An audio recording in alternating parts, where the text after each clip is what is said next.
వైద్య అధికారులు కానీ సిబ్బంది కానీ విధుల్లో అలసత్వం వహిస్తే ఖచ్చితంగా చర్యలు ఉంటాయని జిల్లా వైద్య అధికారి పెంచలయ్య పేర్కొన్నారు. సైదాపురంలోని స్థానిక ప్రాథమిక ఆరోగ్య కేంద్రాన్ని సోమవారం ఆయన తనిఖీ చేశారు.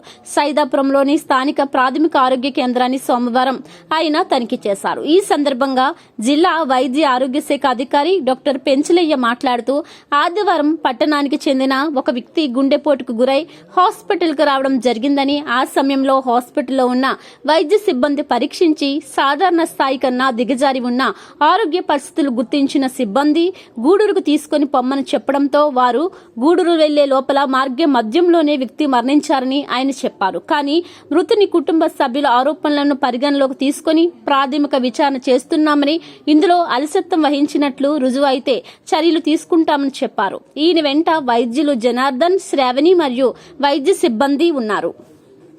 ఒక వ్యక్తి 49 సంవత్సరాల వ్యక్తికి హార్ట్ అటాక్తో హాస్పిటల్కి రావడం జరిగింది. అప్పుడు స్టాఫ్ నర్సు ఒక డెలివరీ కేసు అటెండ్ అయ్యింది.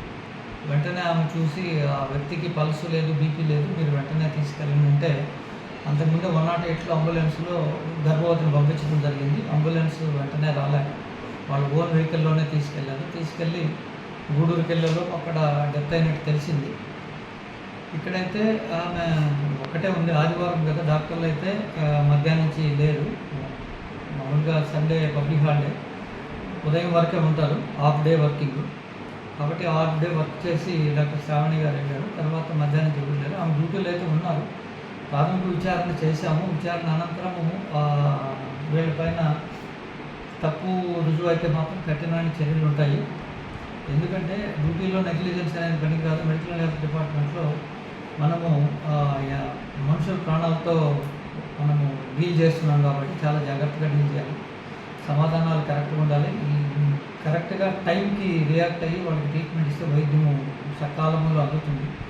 కాబట్టి ఇక్కడ ప్రాథమిక విచారణ అనంతరము సిబ్బంది పైన తగు చర్యలు తీసుకుంటాము ఫాల్ట్ జరిగితే. అలాగే ఇక్కడ ల్యాబ్సెస్ కొన్ని గుర్తించడం జరిగింది. వాటిపైన కూడా తదుపరి చర్యలు ఉంటాయి. కాబట్టి ఇక్కడ ప్రస్తుతానికి అంతా ధర్నా అంతా విరమించారు, సద్దుమణిగింది. తహసీల్దార్ గారు వచ్చి మాట్లాడిపోవడం జరిగింది. అలాగే లోకల్ పోలీసు ఎస్ఐ గారు, తర్వాత సిఐ గారు అందరూ వచ్చి మాట్లాడి వాళ్ళని సర్ది చెప్పడం జరిగింది. భవిష్యత్తులో ఇలాంటివి జరగకుండా చూసుకోవాలని సిబ్బందిని ఆదేశించడం జరిగింది.